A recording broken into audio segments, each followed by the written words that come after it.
Welcome to Have You Heard? An IDF podcast. This podcast is a service of the Immune Deficiency Foundation, a nonprofit organization that improves the diagnosis, treatment, and quality of life of people affected by primary immunodeficiency. People living with PI are the zebras of the medical world, and the IDF community is one big zebra herd. Undergoing treatment for severe combined immunodeficiency, or SCID, involves months in the hospital, as well as months of isolation. In today's episode, we will be discussing one family's isolation for SCID and how they've coped during COVID-19. All right, let's get started.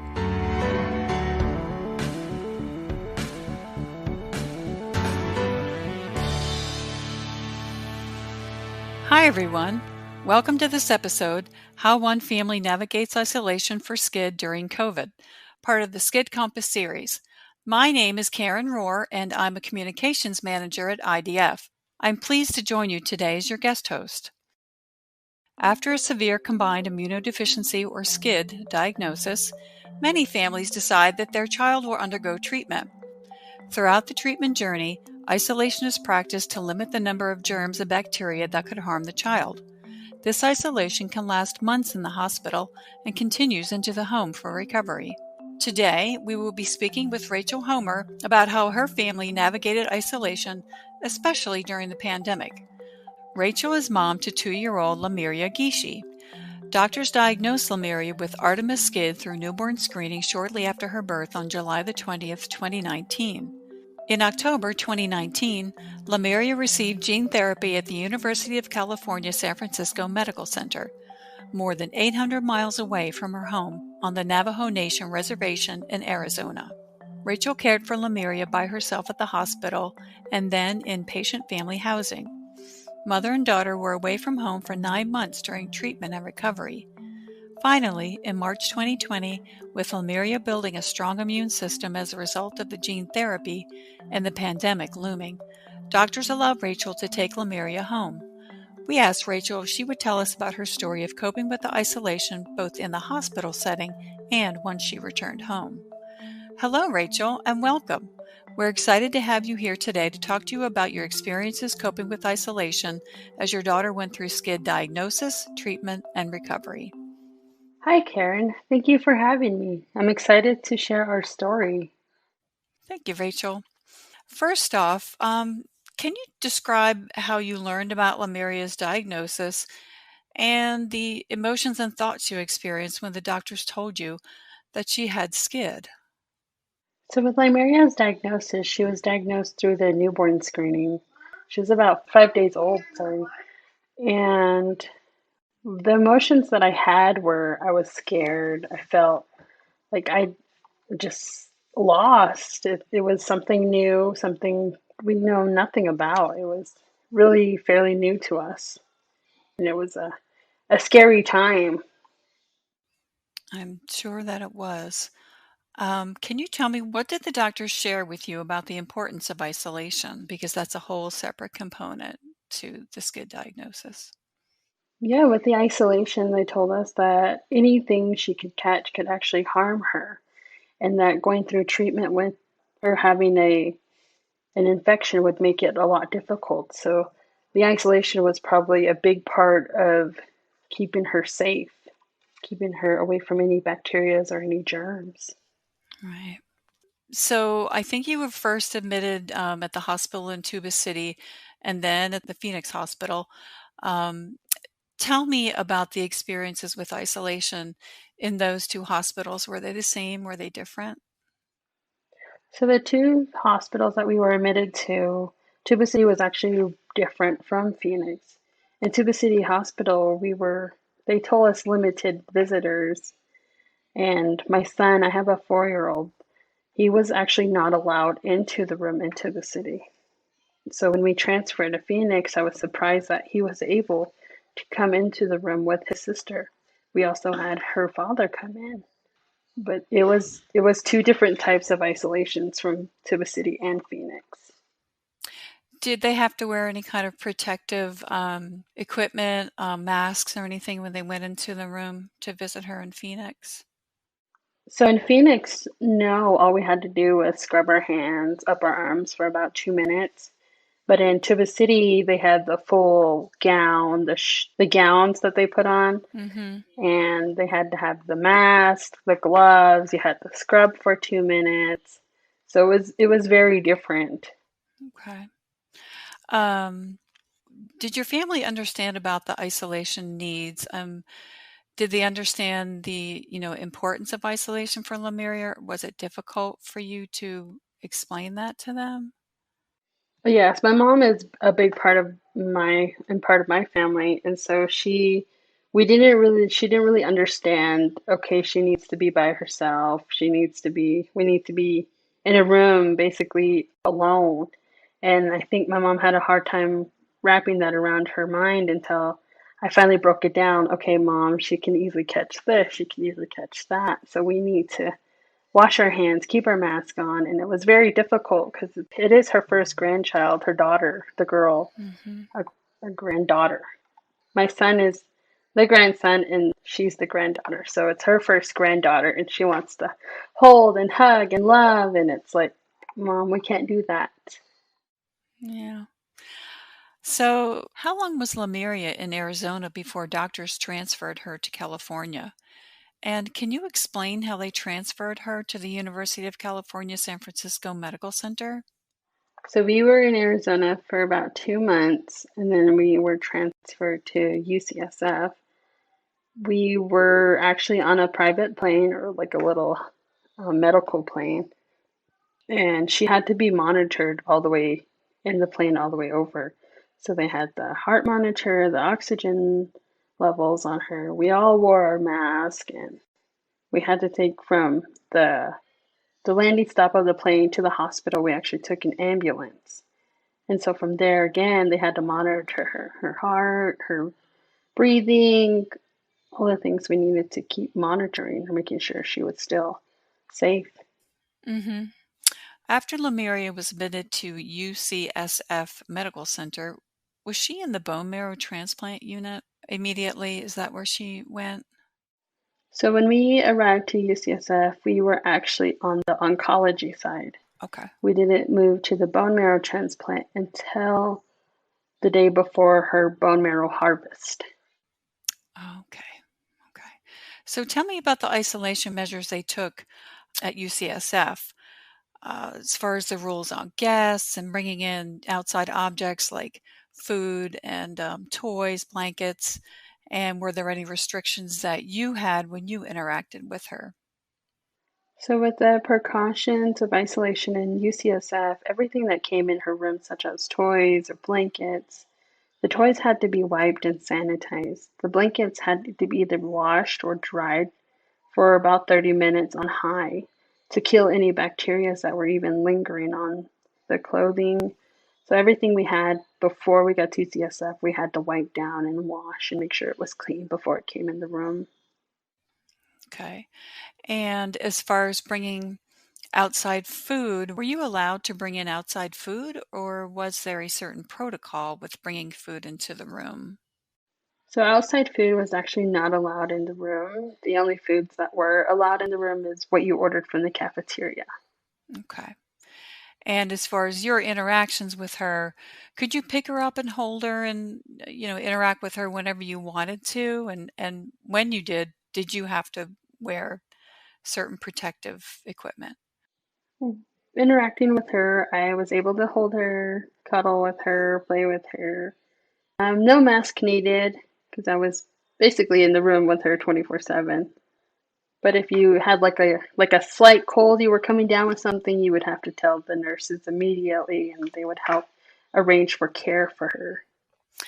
Was the staff member very careful about coming in your room as well? Did they wear the equipment that they needed to wear? Yes, the cleaning staff came in every day, and they were very careful. They wear their mask, they were distant, and they just cleaned what they needed to clean, and they were on their way. Okay. And when the doctors came in for the rounds, when we were on the oncology side, when the doctors came in on rounds, they wore their gowns, their gloves, and their mask. When we moved over to the bone marrow transplant, it actually changed. They just came right in the room. Sometimes If you were on isolation precautions, then they would wear their gowns and their mask and their gloves. But after a certain while, once you get a built immune system, the precautions kind of decrease as the immune system gets stronger. Okay. Well, thank you so much, Rachel, for that information. We're going to take a quick break and we will talk some more in just a few moments.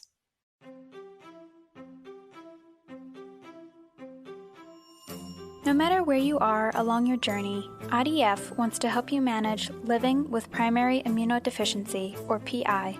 As a community-empowered organization, IDF can provide you with support, education, and resources to help you cope with a wide variety of issues related to PI, including physical and mental health, insurance, and relationships. For more information, please visit www.primaryimmune.org. Welcome back. Rachel Homer is with us today discussing her journey with isolation as she cared for her daughter Lemuria, diagnosed with SCID. What kind of support did you get from hospital staff in relation to breaks from being in the room in isolation, Rachel? Did staff come in and watch Lemuria so that you could go eat or take a walk or take a break?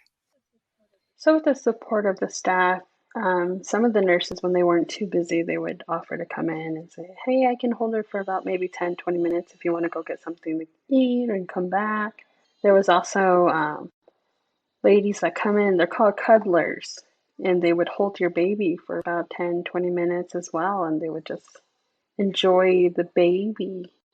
And so because she was small enough and she didn't really need a lot of attention, they came in, they hold her, and I would take a break.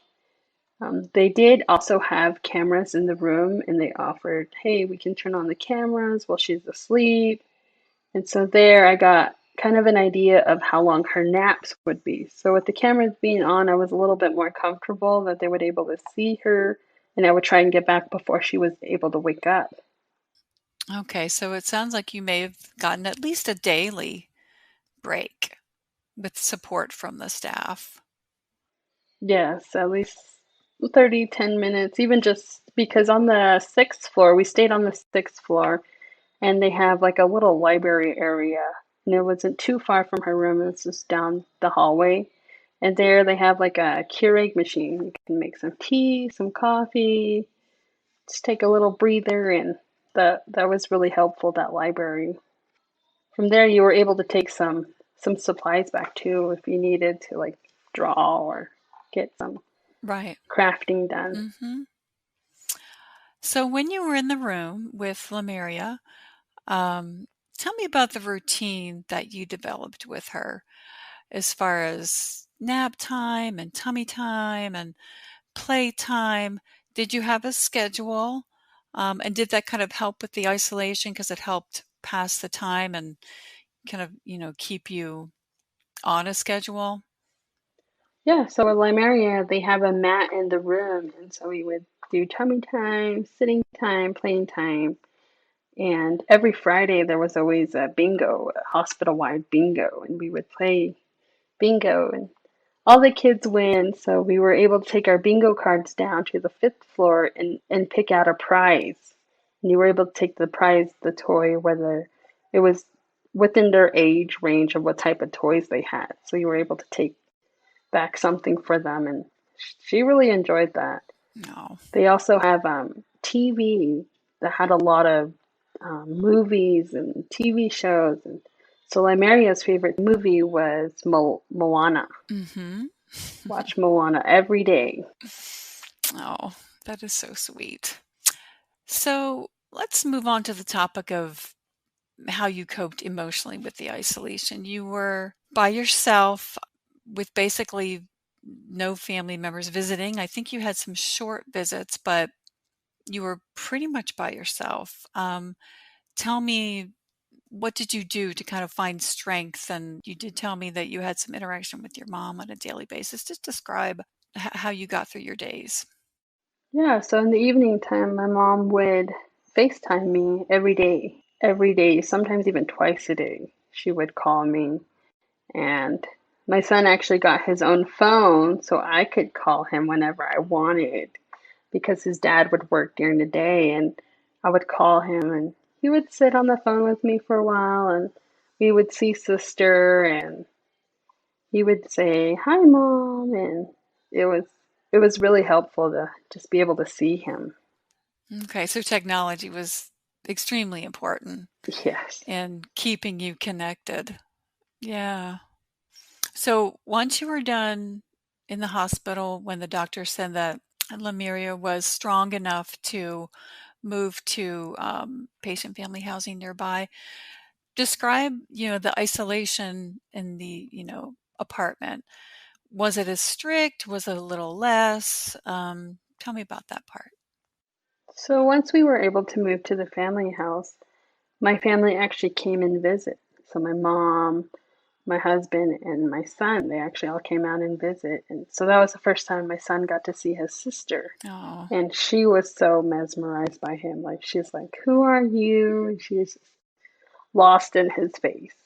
But the precautions actually kind of went down when we went to family house because I was able to take her outside for little walks. oh, But okay. there we actually started introducing the mask. When we went outside, she needed to wear a mask. And we were trying to keep her isolated still, but we were able to go outside to get some fresh air. That's wonderful. Did you take her in any enclosed area like stores, or was it just primarily you needed to stay outside? I tried to keep her mostly outside.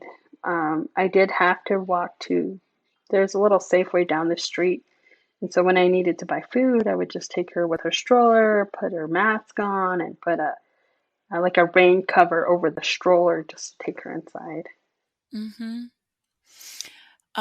So tell me, time passed, several months passed, and finally, I guess in March, the doctors decided that you could go home.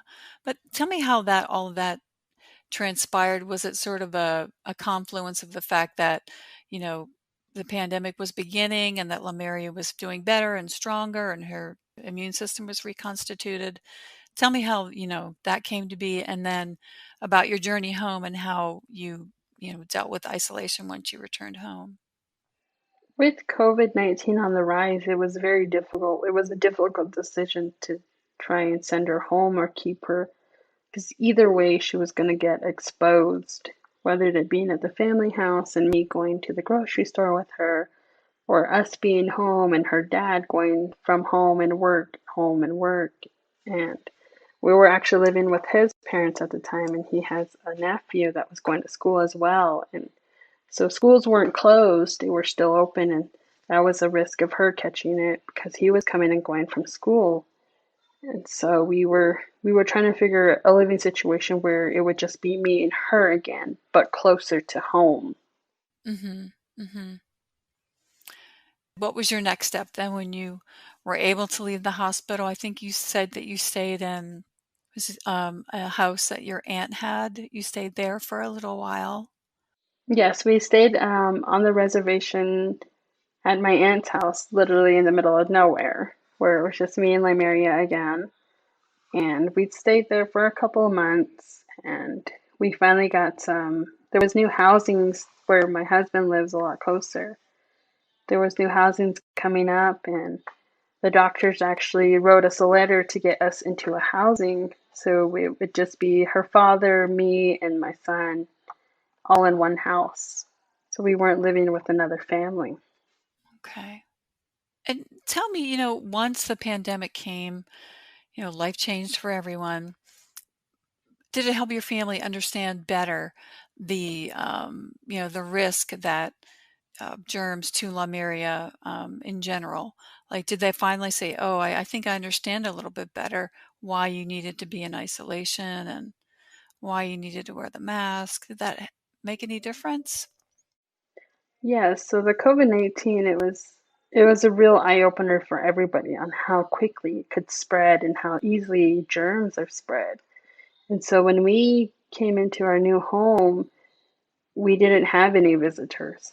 Grandma was allowed to come over, but she was standing on the outside of the window, and she's like, "We can't wait for this COVID to be over because we need to see her." And we were finally home, and We were technically off isolation precautions, but because COVID came back around, we had to go back into isolation.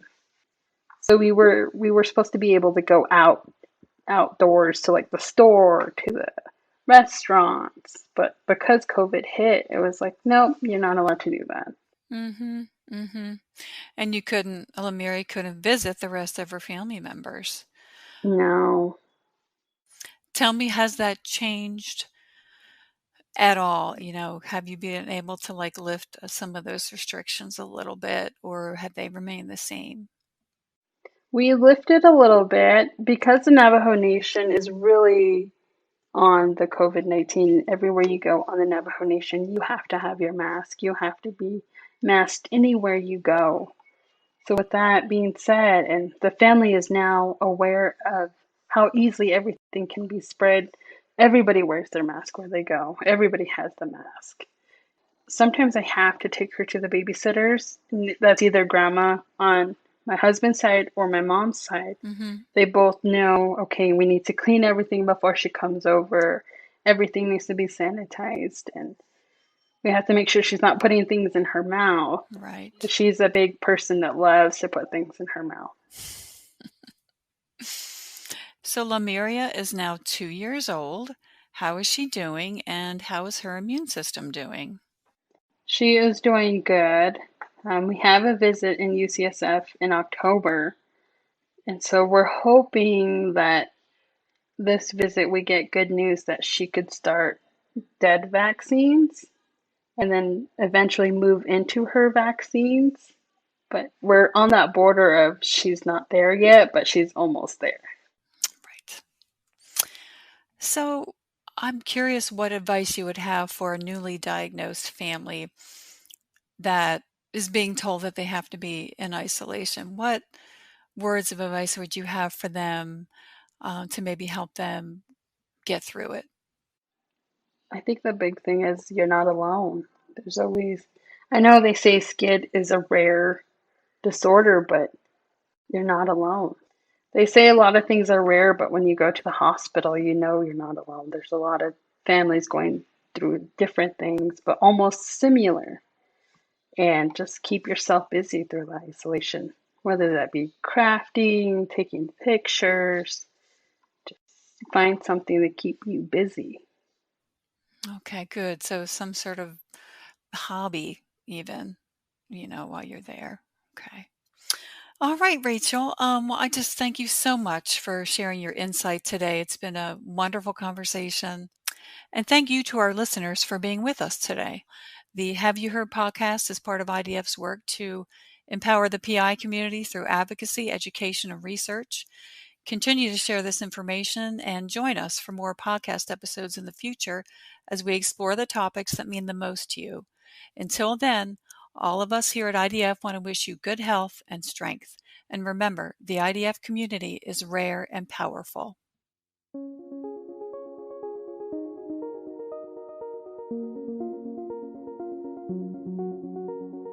This podcast is a service of the Immune Deficiency Foundation. The SCID Compass series is supported by a grant through the Health Resources and Service Administration, or HRSA, an agency of the U.S. Department of Health and Human Services. If you like our show and want to learn more, please subscribe to this podcast so future episodes will be sent to your device automatically. To learn more about primary immunodeficiency and the PI community, please visit the IDF website at www.primaryimmune.org. For more information on SCID, visit www.scidcompass.org. And if you have a question you would like answered, email us at idf@primaryimmune.org. Thanks for tuning in.